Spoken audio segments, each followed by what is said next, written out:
Hello and welcome back to Japan Memo, the IISS Japan Chair Programme podcast. I'm Robert Ward, Japan Chair and Director of Geoeconomics and Strategy here at the IISS. Here we're joined by experts, strategists and practitioners to analyse why Japan matters in today's regional and global geopolitical landscape. Today we're pleased to welcome three very distinguished guests, Professor Sakata Yasuyo, Professor Victor Cha and Professor Jung-Hoon Lee, to discuss Japan-South Korea relations in the light of the 60th anniversary in June this year of the treaty that established bilateral diplomatic relations. Before we get into the discussion, a few words of introductions for our wonderful guests. Sakata Yasuyo is Professor of International Relations at Kanda University of International Studies in Japan. Yasuyo specializes in the Korean Peninsula and Northeast Asia and Indo-Pacific security, with a focus on alliances and US ROK Japan security cooperation. She is a board member of the Japan Association of International Security Studies and research fellow at the Research Institute for Peace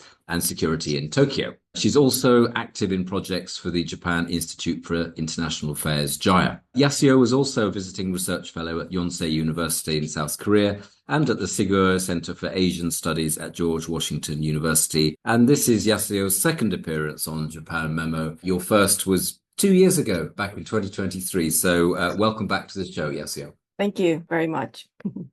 Victor Cha is President of the Geopolitics and Foreign Policy Department and Career Chair at the Center for Strategic and International Studies, CSIS. Victor is also a distinguished university professor and professor of government at Georgetown University. Victor also hosts the excellent CSIS podcast on North Korea issues, to which I subscribe, called The Impossible State. Well worth a listen. He also has a distinguished record in government. In 2021, he was appointed by the Biden administration to serve on the Defense Policy Board in an advisory role to the Secretary of Defense.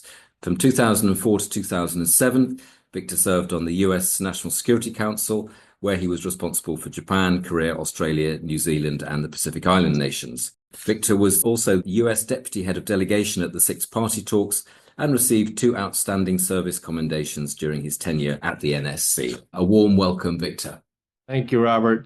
Our third guest is Jung-Hoon Lee, who is Dean and Professor of International Relations at the Graduate School of International Studies, Yonsei University. Jung-Hoon is formerly the South Korean government's Ambassador for Human Rights, as well as its inaugural Ambassador at Large for North Korean Human Rights. His academic affiliations include visiting professorship at Keio University in Japan and senior fellowship at Harvard Kennedy School. Jung-Hoon is currently chair of the South Korean Ministry of Unification's Committee for the Promotion of North Korean Human Rights, as well as of its Committee for Unification Future Planning. He is also policy advisor to the National Security Council and chair of the National Council for Peaceful Unification's Human Rights and International Affairs Committee. A warm welcome, Jung-Hoon.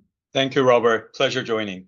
Thank you all three for being here to discuss Japan-South Korea relations in the light of the 60th anniversary of the normalisation of diplomatic relations. If we just, for the first section of this session, just stand back a bit and look at how relations have evolved since 1965, when the diplomatic and economic ties were formally established. It's been a long time, 60 years, and of course, as with all bilateral relationships, relations have sort of ebbed and flowed, and partly, of course, have been touched by the differences over shared history. But more recently, efforts by the previous Prime Minister Kishida Fumio and the previous President Yoon Suk-yeol improved ties, and these, of course, had a very strong tailwind from the then US President Joe Biden.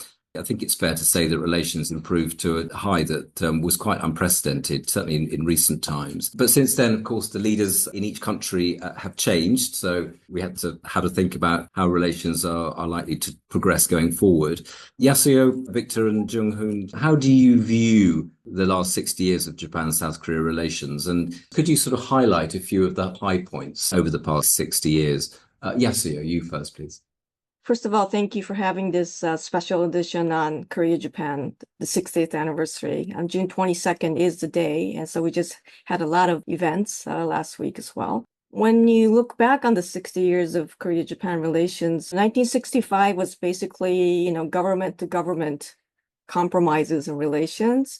But I think going forward, the 1998, the Kim Dae-jung-Obuchi Joint Declaration really marked the people-to-people years. But we had some ups and downs during the 2010s as well. But I think the 2020s, we had a really bad time in 2018, 2019, as you mentioned, during the Moon administration and Abe years. But we recovered with a strong effort by the Yoon administration. Now it's people and government. That's the framing of the Korea-Japan relations.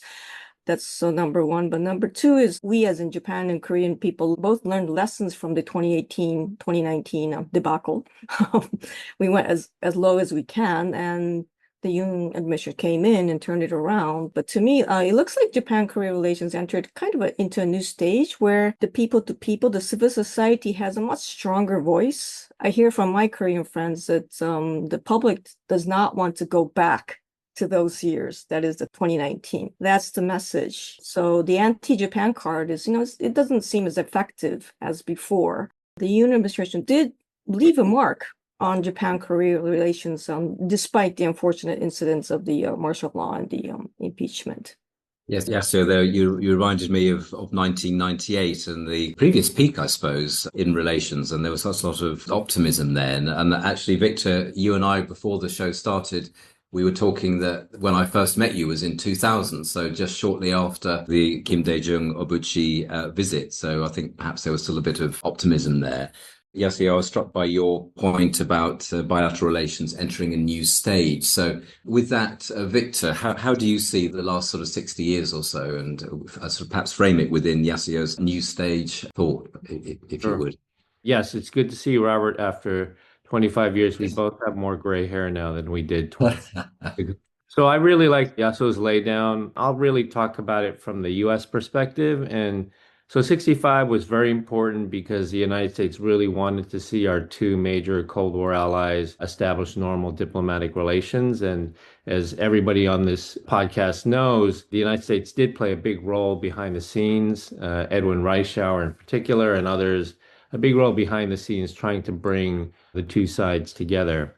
I think another important point from a U.S. perspective was 1969, and that was the Nixon-Sato Joint Communique, which, at least in the U.S. mind, formally established with it as a part of the U.S.-Japan Security Treaty, the importance and the role of Korea in Japan's defense and the role of Japan and Japanese bases in Korea's defense. The other date I would add is 1980, Chun Nakasone years, where we saw for the first time a South Korean president choose Japan as their first overseas meeting.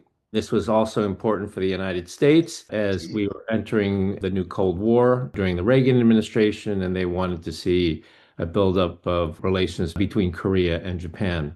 Entirely agree. The Kimobuchi years were extremely important. And then, of course, Camp David. And from an academic perspective, this relationship between Japan and Korea has traditionally operated sort of at two levels in my mind. One is sort of the people to people and the popular politics element of it, which has ebbed and flowed, right? It's quite variable in the Korea case. And then in particular in 2018, 2019, we saw a very important shift in Japanese public opinion, too, that became very negative on Korea. But then the other element is, of course, leadership, decisions, and the political convictions that different leaders take into this relationship, both positive and negative. But then the element I think that has really emerged recently, not that it's been irrelevant in the past, it was there before, but has really emerged recently is sort of the external environment. And the external environment really has changed for both Japan and Korea.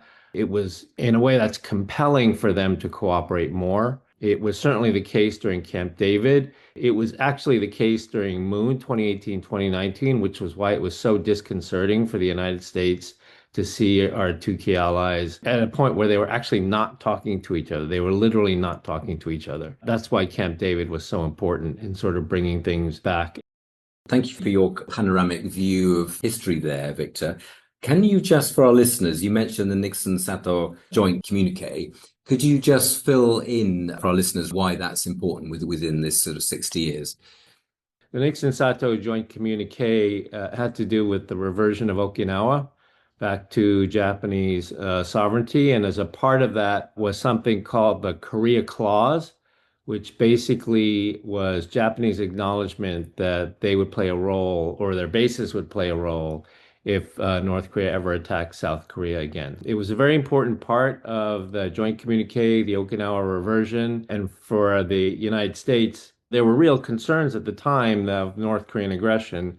For the United States, it could not prosecute a proper deterrence and defense of Korea without Japanese willingness to provide support, rear area support, and also allow for the flow through of forces through their bases in Japan.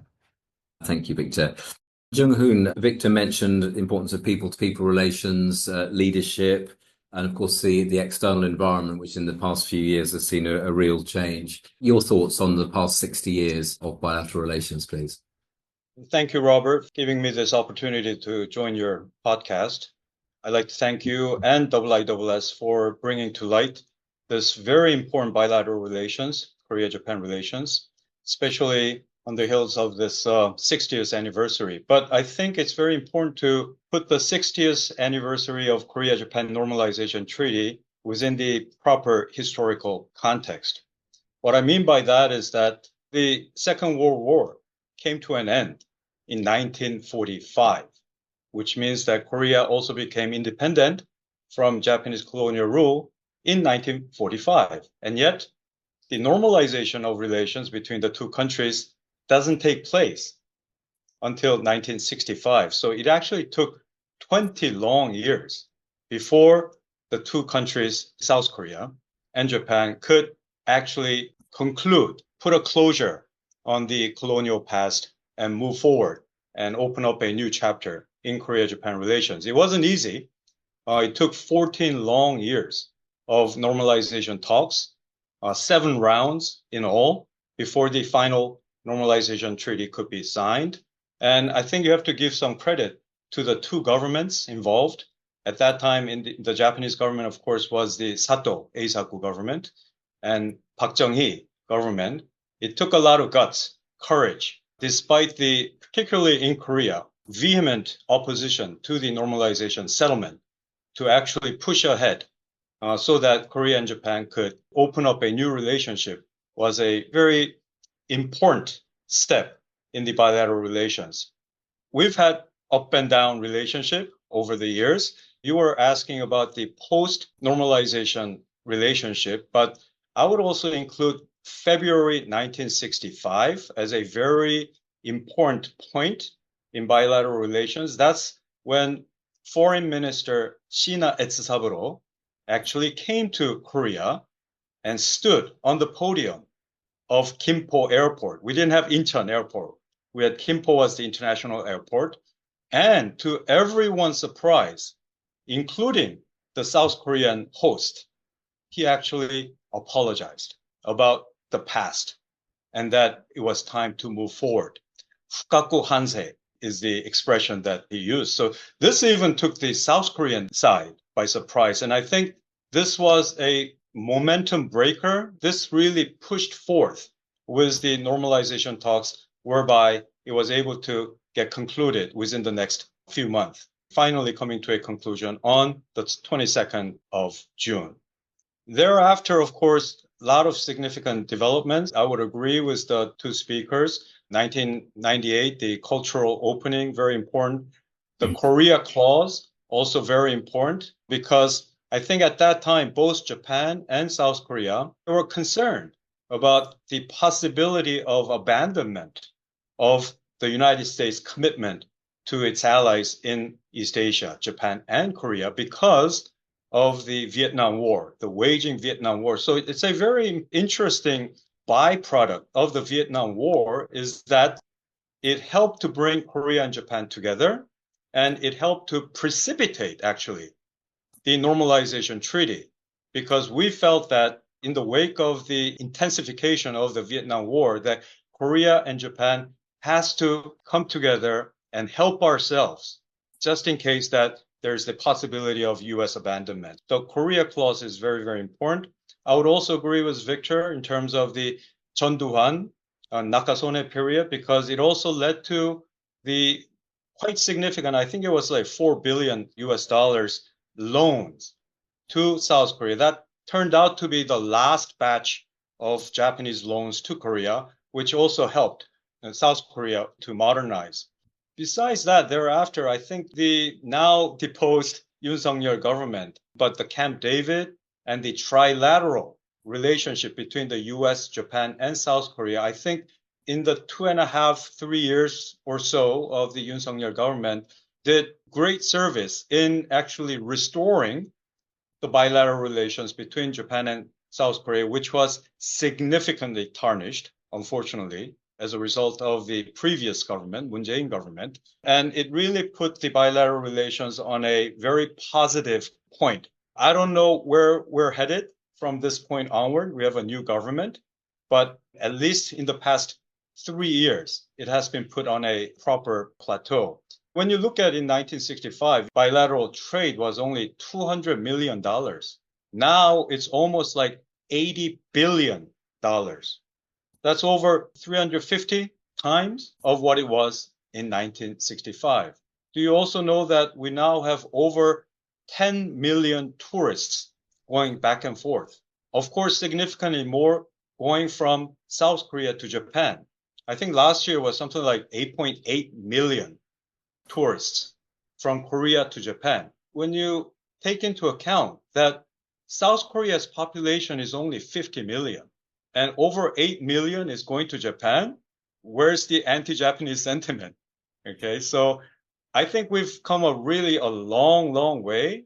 And I think despite the political upheavals, and there's always going to be politicians who use anti-Japanese sentiments, and in Japan, the ultra-nationalist, whatever. But I think the fundamental foundation of people-to-people and institutional link is such that I am hopeful that the bilateral relations will grow into the future. Thank you, Jung-Hoon. And actually, perhaps one should also talk about the importance of the cultural exports from South Korea as well, the dramas and the K-pop and all of that, which I know has sort of magnified South Korea's influence more broadly, but also very popular in Japan too. There's a really popular Netflix program.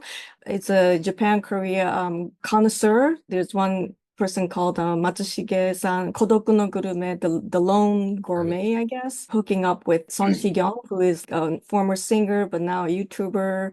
And they're going back and forth every week, Japan, Korea, and just really genuinely enjoying each other's food culture, so to speak. It really shows the maturity of the Korea-Japan civil society relationship as well. I would like to add that. Also, to thirdly, agree to the importance of the Camp David, because Japan and Korea relations, when we try to manage our relations, it's two aspects. One is the history identity issue that we still need to continue to work on. And the 1998 declaration provided us a gateway toward reconciliation, which we still have not yet fully engaged each other in with. But there's also the strategic level that we've always had to update. And the Camp David, it really redefined, made Japan-Korea relations and Japan-Korea-US relations relevant to what we call the Indo-Pacific years, the Indo-Pacific strategic environment, the US-China strategic rivalry. So I would really like to third the importance of Camp David as well when we look back on the 60 years of Korea-Japan. Let's talk about Camp David for a second, because Victor, you mentioned it as well. And clearly we have a new administration now, which has a slightly different view of its priorities. When we saw the Camp David communique and the spirit of Camp David piece as well, there was a lot of optimism there. The world has changed quite a lot since then. How sustainable do you think what the Camp David was aspiring to? How sustainable do you think it is? Well, before talking about how sustainable, let me just emphasize again, as others have done, the significance of it. Late last year, I did an interview with Deputy Secretary of State Kurt Campbell at CSIS. I asked him in his time, both in the Obama administration and then in the Biden administration, all of his work on Asia, the pivot to Asia, the Quad, all these other things. What was like the high point of his time there that he looks back and thought was one of the most important things he's ever done? He didn't have to think about it very much. He said immediately, Camp David. To him, that was the high point because it was so important. The meeting itself, that was really the culmination of a very politically difficult effort by President Yoon Suk-yeol to really rewrite the narrative of Korea-Japan relations. The other was the creation of the Secretariat, because if you think about it, it was actually extraordinary that despite the fact that Japan and Korea were our two closest allies in Asia, any trilateral meeting among the three was by definition ad hoc, because there was not an established framework for doing this. I mean, we had the plus three, right, in Asia, like Japan, Korea, China, that had a secretariat set up and everything, but nothing like that existed for the trilateral relationship. So creating the secretariat was important. And then the third element was, as you mentioned in the communique, this commitment to consult, right? The commitment that the three countries would make to consult with each other. This was about the closest thing that we've had to a collective defense declaration among the three sides. A collective defense declaration itself would be politically very sensitive, but the commitment to consult was about the closest thing we had to that. And that was also quite significant. How sustainable is this going forward? I'd go back to sort of the initial framework I used. I think at people to people, as Jung-Hoon said, I think the relationship right now is quite good. This is not driven by politics. It is kind of organic. More than 1/6 of the Korean population has been to Japan. That's not something that's driven by politics. Maybe it's driven by a strong one. I don't know. But it's certainly not driven by politics. These are people who want to go. The creation of a separate entry line at Kimpo Airport for people coming from Japan. These are things in terms of identity formation that are so important. It's both the commitment of the political leaders thus far, as well as the external environment. If we look at what Japan and Korea are facing today in terms of North Korean proliferation, Chinese assertiveness, the DPRK-Russia relationship, these regular incursions into the East China Sea, the building of steel structures by the Chinese in the provisional maritime zone between South Korea and China, the external threat was always there, just seems a lot more sharply in focus these days. That, I think, is something that compels the two and the three to work together, irregardless of who is in the leadership right now. I think in the US, Donald Trump, it's not something he thinks about every day, like he thinks about immigration and fentanyl and, what all these other things. But there is an acknowledgement among Trump administration officials that trilateralism is important, and that the trilateral relationship that really blossomed under Biden was something that they feel started under Trump 1. So I think they really internalized this. And thus far, Lee, others can speak about Ishiba, but I think in terms of Lee, thus far, it looks like he's committed to this relationship. It could be for tactical reasons, like he needs to work with Japan in terms of trying to figure out how to manage the US on trade, or he needs to work with Japan because he couldn't meet with Trump at G7 in Canada. That made the Japan meeting that much more important. So there could be tactical reasons why, but I think there's a bigger strategic picture where Lee is probably not going to make much progress with North Korea. He's not going to make much progress with China. He's not going to make much progress with Russia. The relationship with Japan is the one place where he can hope to plow new ground. So I think for all those reasons, I'm hopeful that what was started at Camp David will continue. Given the changes that the Trump administration is asking from the region, the higher level of burden sharing and perhaps a more transactional approach to bilateral relations and to regional relations and so on, do you see room for strategic cooperation between Japan and South Korea, given the broader changes that are coming out of the US since Donald Trump took office for the second time? Are there stresses here that we need to be aware of? How do you feel about the strategic cooperation between Japan and ROK in this environment? Yasuyo. Yes, there are stresses with the Trump administration working with them, because it is the pillar. The U.S. relations with the United States is the pillar for Japan and South Korea. So we need to keep that intact and trying to manage and trying to figure out what President Trump is looking for in his tariff talks as well. Defense relations with defense budget 5%, so forth. There's a lot coming on. How do we manage?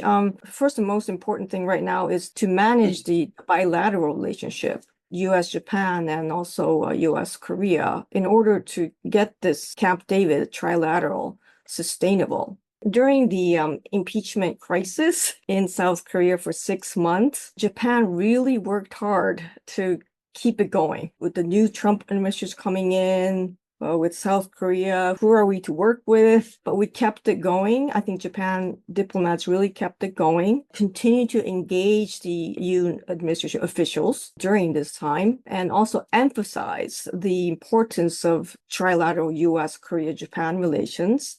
And we were able to agendaize it with 2 foreign minister meetings, one in Munich and one in Europe as well. As Professor Cha said, the Trump administration did continue with the trilateral framework, but they have recolored it, so to speak, to the Trump color, where, yes, the strategic imperative is still there, but it's much more focused on China and Taiwan. All the global issues, such as climate change or gender empowerment, is all off the table now. Also, developmental assistance toward Pacific Islands or ASEAN, that's all off the table now. So there are things that we can do and cannot do officially through the trilateral cooperation. Things that we cannot do in terms of the global issues, Japan and Korea will continue to uphold all the frameworks that it needs to be there, including climate change and development cooperation and so forth, because we really do need to engage the global South. Another point is that with the Lee Jae-myung administration coming in, Japan was very, very careful not to start on the wrong foot, because there was a lot of skepticism, of course, vis-a-vis a progressive government. But right now, there's some cautious optimism, okay, that yes, Lee did start on the right foot, so to speak, starting with emphasizing the US-Korea alliance, Japan-Korea relations, and US-Korea-Japan trilateral. That's a surprise for a progressive leader to start out with that. And I think Mr. Wee Sung-lak, the advisor, really worked hard, and his team really worked hard to get Mr. Lee on the right foot, so to speak, because strategic alignment is very, very important. As far as leadership, symmetry is going on. Ishiba-san and President Lee, really started out well. A good meeting in Canada. They even switched their flags, really, when they sat down. There was several events, June 22nd, 60th anniversary events, both in Seoul and Tokyo. Mr. Nagashima Akisa, the advisor, went to Seoul before Mr. Lee and Ishiba-san was about to meet, and he was in Seoul. He attended the June 19th event in Seoul held by the Japan Embassy. Really welcome, very good. And then also on June 19th, on Thursday, we also have the event in Tokyo held by the Korean Embassy. I heard that there was 1,000 guests there. Prime Minister Ishiba directly participated at the event. It was not sure whether he would be able to participate, but he did. And also the former prime ministers such as Suga-san and Kishida-san, they were all there. So really good start. Thank you, Yasuyo. So, Jung-Hoon, just to sort of recap the question again, the changes that are coming from the US, how would that impact strategic alignment between Japan and South Korea? I guess that's something that we have to work out from this point onward, because if you ask me, Korea was kind of suspended in the air for half a year because of this whole impeachment fiasco. We didn't have a president. We now do, but we didn't. So even when President Trump became the president of the United States, we didn't have his counterpart. So I think things will only from this point onward begin. And sure, there's going to be pressure, in particular, probably the defense spending, as well as the special measures agreement, the burden sharing, that both Japan and South Korea will have to cope with. And maybe together, maybe independently. The United States spends a huge military budget, bearing the burden of a lot of international turmoils, whether it's in Iran or in Gaza Strip or Ukraine. Its spending is about almost 40% of the global military spending. But to be asking for 5% of the GDP, maybe to the European countries, it might make some sense. I don't know. I mean, maybe you have a better answer, because I understand what the United States is putting up in terms of the NATO spending. It's over 60%. So maybe therein lies some rationale for President Trump to be demanding that European NATO countries spend as much as 5% out of its GDP. Is the United States spending 5% of its GDP? It's not. It will make more sense if the US was spending 5% of the GDP and then asking all its allies to spend 5%. But, even the United States is spending that kind of money. I can't speak for the Japanese government, but we all know that in the post-war period, post-1945, there's always been a cap of 1%, and that's been kept for decades.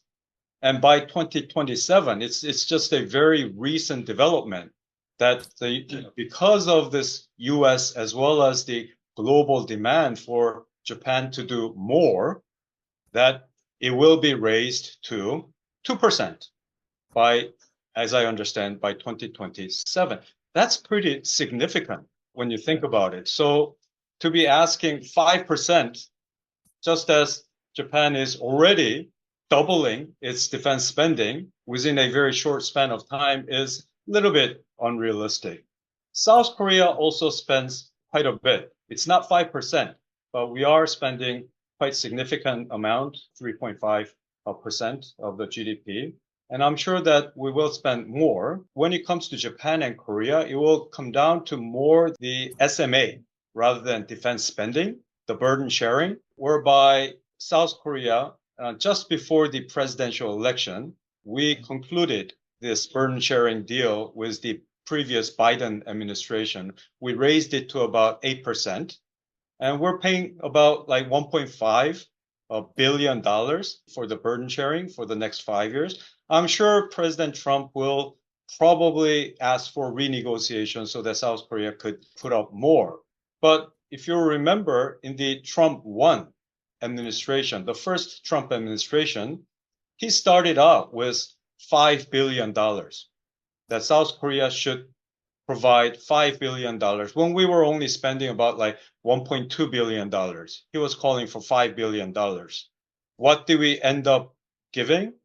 About 8% increase. So I think when it comes to the Trump administration or President Trump, what he actually says and what he ends up doing is a little bit different. So I think we have to keep that in mind. I think, he might throw out like $5 billion, $10 billion for burden sharing, but maybe he's pitching that to negotiate from a vantage point.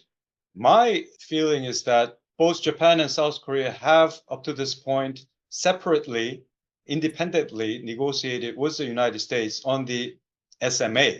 I'm not with the government, but I think this is something that we can coordinate. I mean, you were talking about sort of like strategic collaboration, cooperation between Japan and Korea. I think this is something that we can cooperate between Japan and Korea when it comes to special measures agreement with the United States. It gives us more influence and power to deal with the United States together rather than independently. So I think that's one area where we can collaborate and cooperate. And whether it's Lee Jae-myung government or whether it's conservative or left, as long as it's to the betterment of the national interest, why not? Then there are other areas, I think, that Korea and Japan can collaborate. One area might be Japan, particularly it's the Air Force or the Air Self-Defense Forces is trying to upgrade its exercise planes. KAI, the Korea Aerospace Industries Corporation, can actually pitch in and collaborate with Japan. I mean, this is a huge area. If we're able to participate in the next generation of trainers, then I think these sort of things can help to institutionalize the military dimension of both countries, helping to strategically align with each other and set us into the next 5 years, 10 years, 30 years to collaborate and cooperate with each other. A question, if I may, to you, Victor, following on from what Jung-Hoon was saying around defense industrial cooperation. Japan and South Korea both have huge shipbuilding industries, for example. South Korea, obviously a major arms exporter. Do you see room for more defense industrial cooperation? Secretary of Defense Hegseth, he mentioned the Indo-Pacific Partnership for Industrial Resilience, PIPA, at the Shangri-La dialogue, and that obviously started in 2024. There's a need, I think, for the US to promote defense industrial based cooperation amongst allies to sort of amplify efficiencies. So, Victor, do you see this is a sort of potentially fruitful area for cooperation? Yeah, I think so. Korea has a very ambitious plan to be doing defense industrial cooperation with allies in the United States, but also security partners in Europe, in NATO, as well as Japan. They're all over the place. Poland, the Baltic states, Australia. There's, I think, a lot of opportunity there for sure on the defense industrial side. Munitions is another one, right? On the defense industrial side, there's just a lot of opportunity for cooperation. But I also would echo some of the points that were made earlier. I mean, I was in Korea last week and all everybody was talking about was tariffs, right? And both Korea and Japan, are unique in the sense in that they have responded to Trump's reciprocal tariffs with a willingness to negotiate. Unlike the EU or Canada, they've come in and saying that they're willing to negotiate. They're trying to make a deal, but it's been difficult. But that's someplace where they could coordinate strategies in terms of thinking about comparing strategies. What's worked, what hasn't worked, what's resonated, what hasn't resonated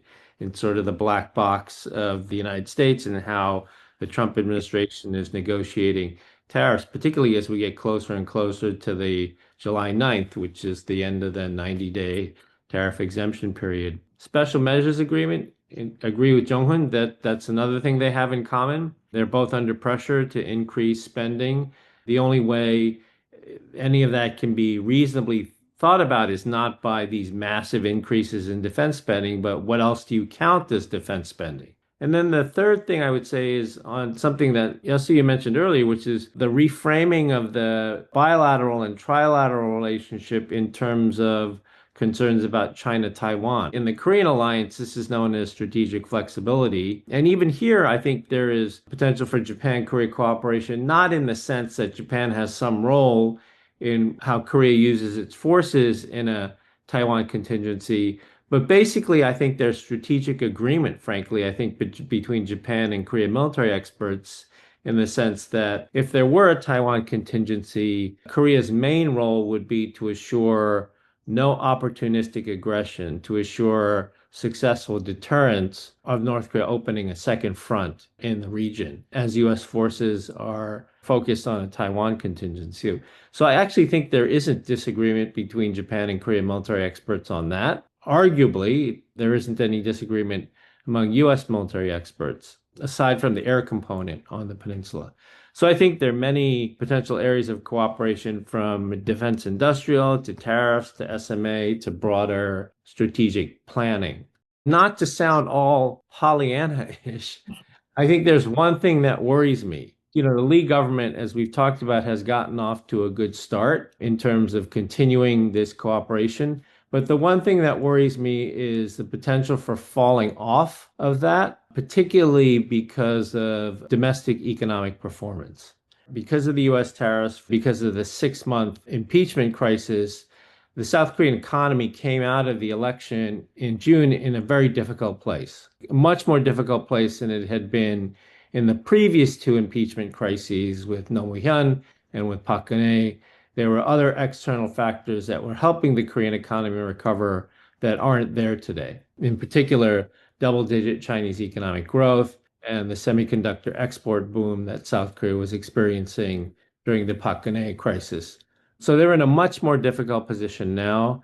The Bank of Korea cut the growth rate for Korea in half, has reduced the base rate by 0.25. These are clear signs of concern of growth in the South Korean economy. And so when it comes to the Japan-Korea relationship, my concern is that if the continued burden of tariffs and the after effects of the impeachment crisis lead to very poor performance in the South Korean economy, continued high household debt, employment problems, we know all of these issues, that there might be some political scapegoating. And I don't want this to happen, obviously, but I think it's something that we have to watch very carefully. Of course, they'll blame some of it on the United States, but you just don't know. Maybe they don't want to blame it on the United States and they need somewhere else to put the blame. And many Koreans listening to this will get angry at what I'm saying, but it's, that's political reality, especially since Lee also about a year from now has elections. They're not the national elections, but they are the local elections. And that puts electoral pressure on the party in power to perform because the journalists, the opposition party will point to these local elections a year from now as a one-year referendum on the performance of the government. Absolutely right, Victor. Thank you for providing some balance here. Yes. Regarding Japan-Korea cooperation, yes. If economy is going to be, as Cha Sensei said, maybe a problem, which might turn into domestic politics anti-Japan. So Japan will be and should be more careful about crafting this relationship where it looks like Mr. Lee Jae-myung is very interested in economy and economic cooperation because of the South Korean economic situation right now. And as a counter to all these worries, some kind of economic cooperation framework that can be felt as an advantage for President Lee Jae-myung would be one way to think about. And in terms of the economic diplomacy, it looks like maybe South Korea might be interested in raising their hand to join the TPP.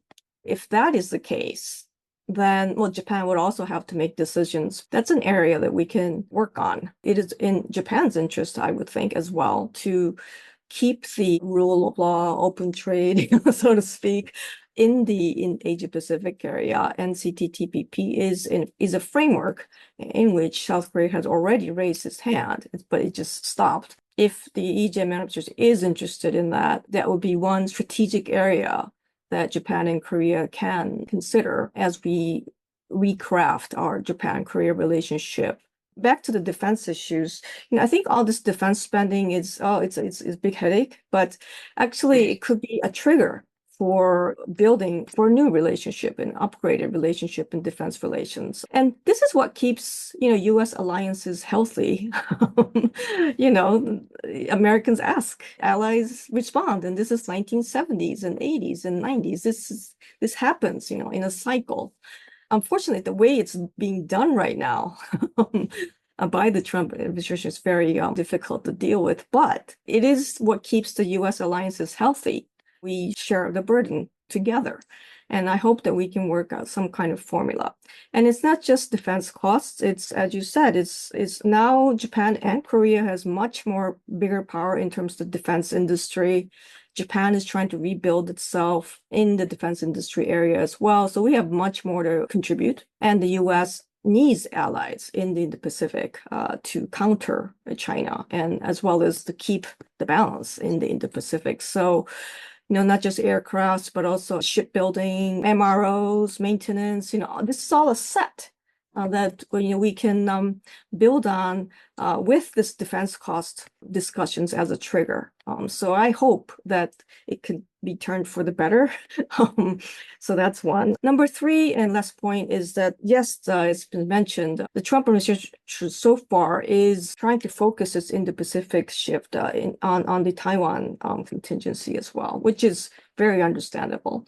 But at the same time, Japan is focused on the Taiwan contingency, but we are also and have been and also continue to focus on the Korean Peninsula, North Korean threat.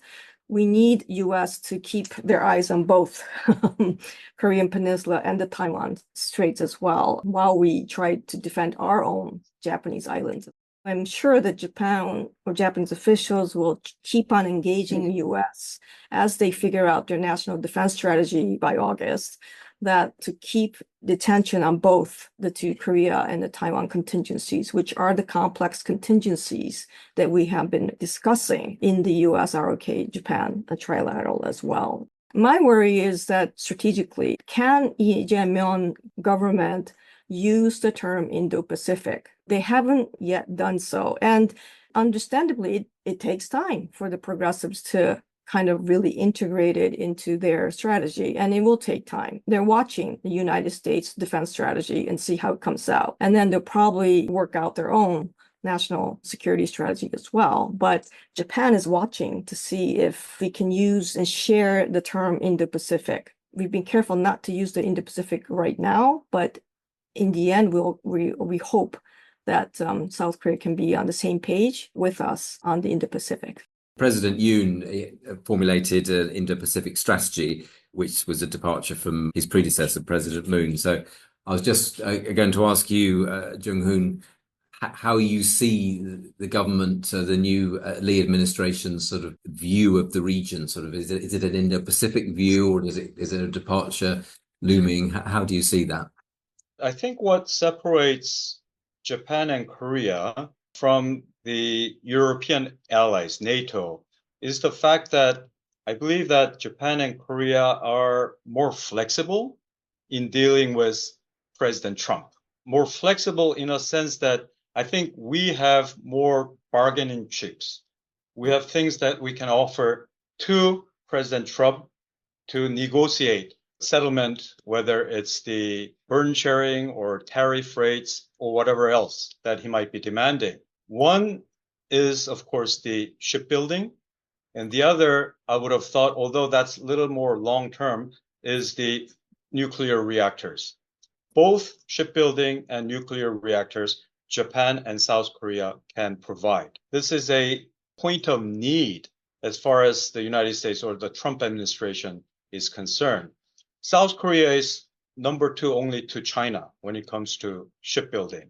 We all know that China has surpassed the United States, completely overtaken shipbuilding capability by a significant margin. So if the United States wants to maintain its naval hegemony into the future, despite its 11 aircraft carriers, it cannot be sustained. So it needs, I think Yasuyo mentioned about MRO. This is one area that South Korea, and I'm sure Japan can provide support. That said, I also join the worry camp in a sense that I think in order for an ally to participate in the MRO of American shipbuilding industry, I think you have to be pretty clear about where you stand on China. You can't just be an ally and yet have a sort of like equidistance policy or sympathetic to China's South China Sea positions. If it was the Yoon government, Yoon Suk-yeol government, this is not an issue. This is, I guess, related to what Robert, you were mentioning about, where does the new South Korean Lee Jae-myung government stand on the Indo-Pacific? Because it will have an influence on issues like South Korea's participation in United States shipbuilding MROs as well. When it comes to Indo-Pacific, it's not just Yoon Suk-yeol government's policy. This is the U.S. policy in this region. And therefore, as one of the key allies of the United States, I just don't see how the new South Korean government, Lee Jae-myung government, can throw this out and come up with what, if it's not Indo-Pacific, what will he call it? That also has a danger of directly challenging United States Indo-Pacific policies and strategies in this region. So I don't know how the new government will position itself. I'm sure President Lee Jae-myung will want to kind of tiptoe between the two, be friendly with both Xi Jinping and Donald Trump. But will he be able to do that for the next year or two? I don't think so. I think he has to make a decision at a certain point. Otherwise, he faces the danger of antagonizing both. A follow-up question to you, Victor, from what Jung-Hoon's just said. We've talked about China. Secretary of Defense Hegseth at the IISS Shangri-La dialogue, he warned countries in the region that they can't tack towards China economically and then towards the US in terms of security. And then Nakatani Gen, the Japanese Minister of Defense, in the subsequent session, he also said that he warned against countries depending excessively on other countries in the region, obviously a bit more circumspect, but I think the meaning was clear there. Given what Jung-Hoon has just said, and given what looks like the stance of this new administration, how does South Korea in particular perhaps behave with China? Because many of its industries are in direct competition with those of China. China's an important export market. Obviously, there's the North Korea issue. Do you see South Korea's relations with China becoming a wedge issue for the US-Japan-South Korea relationship? Robert, I was just in Korea last week with a delegation. We took a bunch of young American-based scholars over there, and we visited some think tanks. We visited with the government. And I think particularly in our meetings with think tanks, this came up a lot. I really do think it is time for South Korea to really do a strategic bottom-up assessment of the strategic value or threat of China to South Korea. For all the reasons that you've just suggested, what role is China really playing on North Korea anymore, given the nature of the DPRK-Russia relationship? Why are they building these structures inside the Provisional Maritime Zone, deploying additional buoys during the 6-month impeachment crisis when they knew South Korea was distracted? Right. On the other hand, like you said, there are a lot of private sector ties, very important trade. I mean, there needs to really be a bottom-up assessment of what the strategic value of China is to Korea.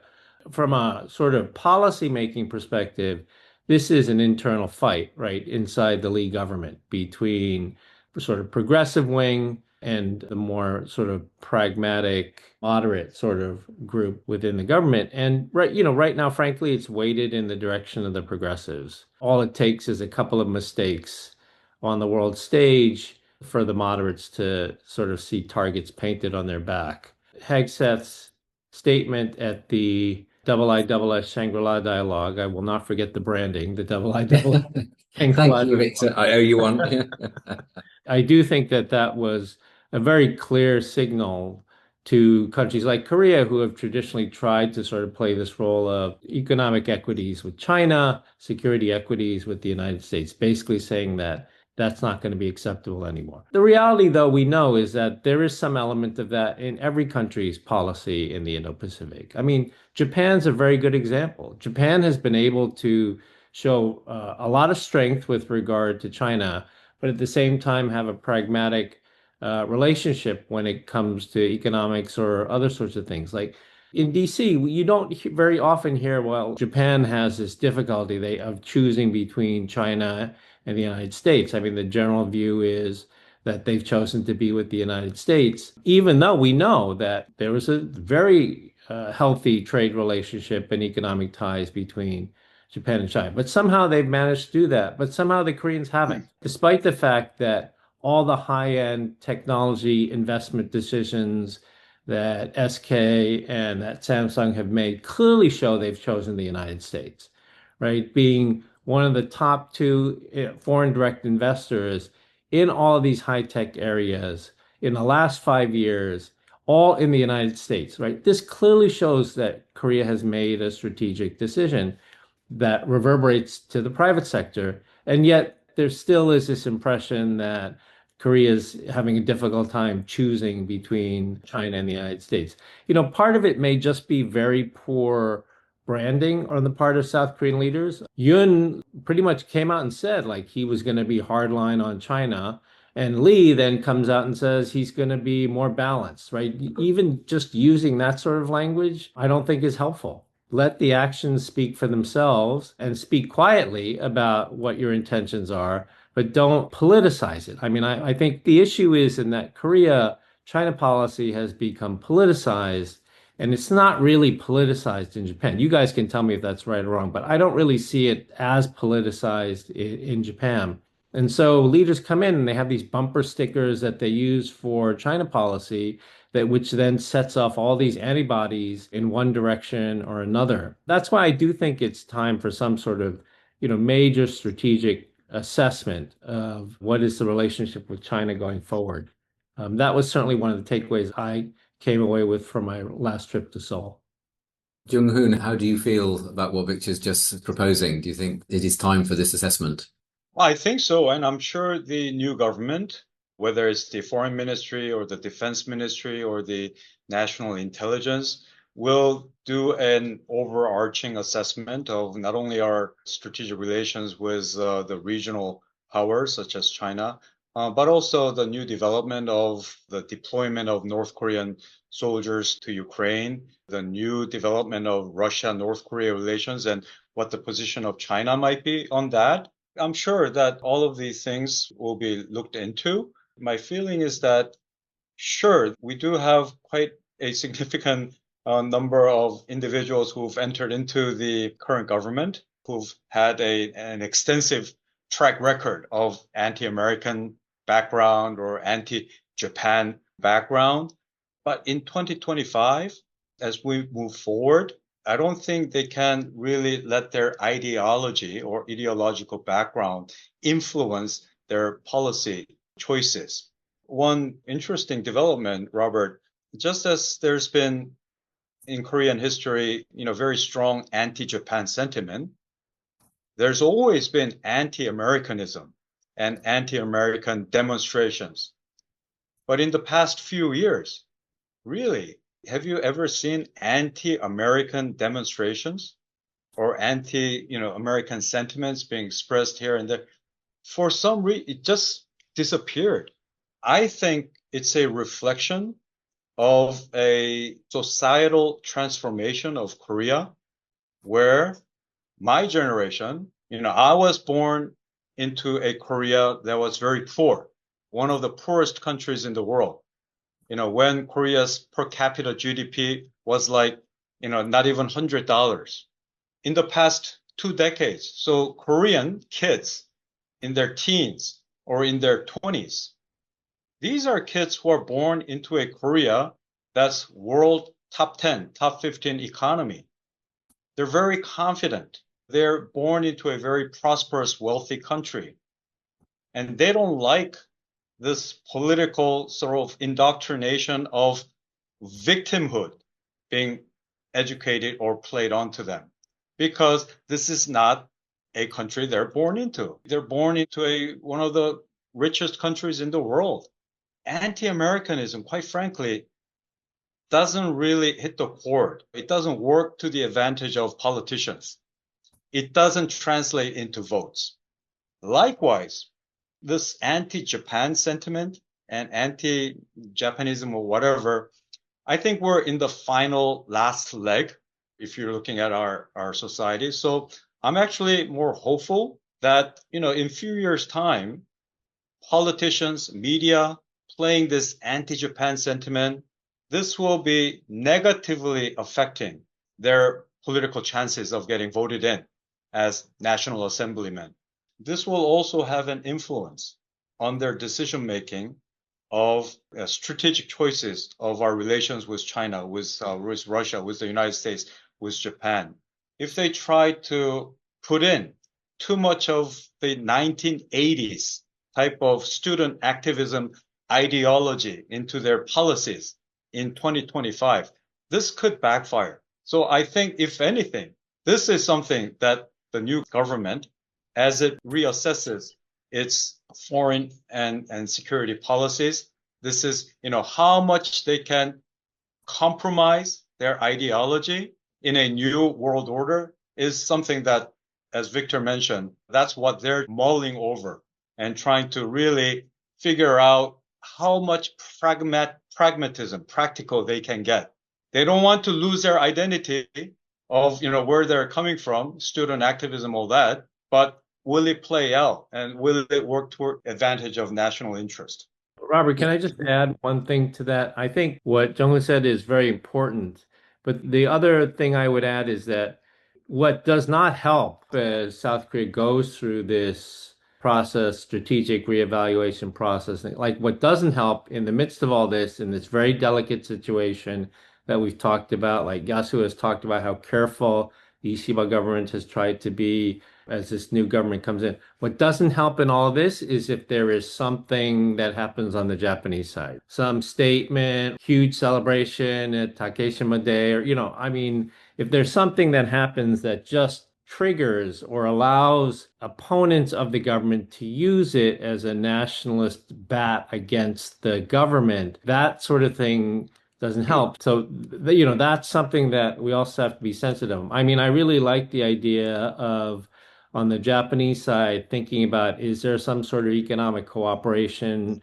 package or arrangement that they can come up with that's clearly in Japan's interest, but also helps to insulate against poor economic performance by the Lee government in its first year. I think these are very practical, smart ideas, but also, avoiding the same sort of stuff that comes up all the time that then just forces the Koreans back into that same cycle of negativism is something we also have to take note of. Yasuyo, I could see you nodding there. So briefly, before we go to our Japan memo questions, but over to you, Yasuyo. Okay.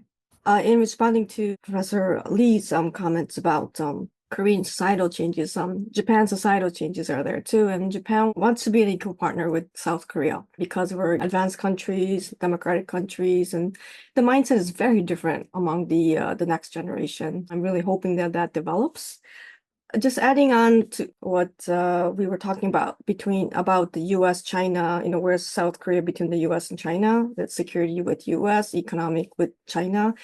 I think that formula probably will change considering the realities of the economic situation or trade relationship that South Korea has with China.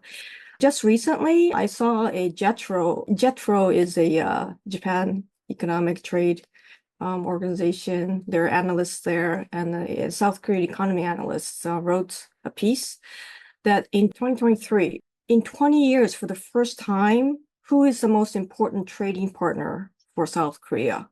It used to be China, number one, number two, US. But as of 2024, it started to balance out. So after years of South Korea trying to diversify its trade relations and focusing more, as Victor Chasen said, on the United States. The result as of 2023 or 4, the trade stats say that it's US number one and China number two. Unfortunately, with the Trump tariffs, it's another difficult times, but the structural economic trade relationship is changing, according to economy analysts. So if the Lee administration reconfigures their strategic position vis-a-vis China and U.S. economically, I'm hoping that reality, plays into the strategic calculations of Lee Jae-myung government. And second, as a Korea watcher, when you read the Democratic Party platform during the campaign, they do write economic security, which was not there in the Moon administration period. So they learned a lot from the Yoon administration that the economic security has to be on the agenda, and it's there. Number 3, the Indo-Pacific is not in the party platform, but they do mention IPEF, which is not existing right now. But they do use that word. The point that they write is that the word that South Korea used to have in lieu of Indo-Pacific is the Shinnambang, the new Southern policy that was there during the Moon administration. But when you read the Democratic Party platform, it says that Shinnambang, the new Southern policy, and the new Northern policy during the Moon administration, they will continue and develop it. So maybe there's some leeway for them to kind of bring in the Indo-Pacific into their jargon of their security strategy. So there's a lot of worries, but there's still some kind of hope maybe that South Korea will navigate its way through and hope for a more stable and prosperous Japan-Korea relations, as well as a trilateral relationship with the United States. Don't expect the new Lee Jae-myung government to ever really take a very firm stance against Beijing or the Xi Jinping government. That's not going to happen. With that, it's on him as to how he balances that out, that stance, with the Trump administration. But one more added, very interesting development. That sort of a position, he not only has to cope with the Trump administration, but he will also have to cope with the domestic public opinion, which has significantly changed in the last, I would say, about 2 decades, decade or two, as to particularly the South Korean, younger generation South Koreans. If you ask, what country do you like or what country do you dislike the most? You know that, 30, 40 years ago, it's always been Japan at the top. No longer. It's China. Especially the younger you get, the antipathy or dislike of China for being very cavalier and hegemonic, it doesn't sit well with the Korean younger generation. And over 70% of those who are surveyed express that they don't like China. President Lee Jae-myung has to cope with that domestic sort of change of public opinion, especially the younger generation who are supposedly the support base, constituency of the Democratic Party and him. In the recent Yomiuri Hanguk Ilbo poll last month, the question was, would you be involved in the Taiwan contingency crisis. 60% said, and in Japan said yes, 60% yes. But on the South Korean side, 65% said South Korea should be involved. There's many ways of involvement, but involved. Taiwan is an issue for South Korea. That's how they answered in the Yomiuri Hanguk Ilbo poll. As you said, there's a sea of change there about the situation regarding China, Taiwan. It's only one poll, but Mr. Lee Jae-myung cannot be very wishy-washy on this issue, I think. Which brings us to our Japan memo questions, which we ask to all our wonderful guests. And the first question is, do you have any book recommendations for listeners who wish to understand Japan or Japan-South Korea relations? And the second question is, what do you think people get wrong about Japan, or in this case, Japan-South Korea relations? And you are allowed to recommend your own books. So I will go first to you, please, Victor, if I may. I'm not going to recommend my own book. Somebody whose stuff I read all the time is Ambassador Lee's. He has been one of the top sort of scholars on this relationship, both as a practitioner and as a scholar. I find his work on Japan-Korea relations, which is a very emotional topic in Korea, I find it very balanced. So that's what I would say there. And then the one thing I think people get wrong about Japan-Korea relations is everybody uses Japan-Korea relations as the example in scholarship of how, history lives, or how history and emotionalism can gum up realpolitik calculations. And so I think that has become a bit of a cliche when it comes to the relationship, because it's much more complex and nuanced than that. And as we've discussed, it's clearly operating at a different plane these days. You're very modest, Victor, because Alignment Despite Antagonism is still a very good book. It's 25 years old, but still very good. And also Power Play as well. I think that's seen as a sort of seminal work. So I'll recommend two of your books for the audience. Jung-Hoon.